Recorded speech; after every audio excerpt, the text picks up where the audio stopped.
Once you have your images brought into the photo lineup over here, what we have to do now is spend some quality time tweaking and adjusting.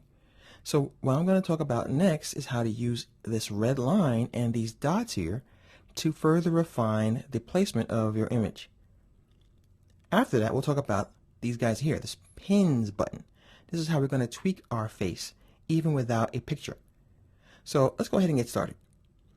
One of the things we want to do when we're tweaking our image and adjusting it is to pay attention to two areas in particular, the lips and the eyes.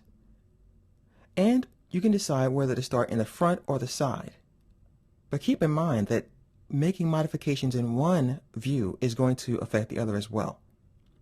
So what we can do is grab these little dots and put our mouse over one and simply move it like this and keep your eye on your face while you're doing it. So for example, I'll click on this one here and I'll move it up and down to see the changes it's going to make to my figure. Then I can grab the ones on the side and do the same thing. And I can see which direction to move the mouse in. I can also try to fix the eyes as well. Now this is not an exact science and it takes a lot of work. So don't let it discourage you if you're not getting the results you're looking for.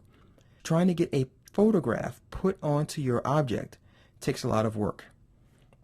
So as you can see here, the ear is really off. You can also, if you want to, use these tools here as well. So you could try to move the line and you can also try to scale it. So as you can see, you could be here for quite a while. But why would you want to do this in the first place? Well, let's say you have a show that you're doing and you want to star your friends and your family, and you guys are all going to be in some kind of 3D drama or superhero kind of comic book, and you want everybody to be in it that you know. So you could take your time and scan in all the pictures of your friends and family, and then take your time trying to adjust each picture so that it looks right. So what you have to do is pretty much play around with these and in conjunction with these tools and just take your time. Once again, it's not an exact science, but once you get the hang of it, you'll know what you're doing. So I'm kind of just really going fast here. I'm not really paying much of attention as I'm just keeping my eye on this side and moving things around as I come back here as well. But as you can see, even making the slightest adjustment or too much can really throw you off. If that happens, don't forget, you can always hit the Reset Face From button and start from scratch.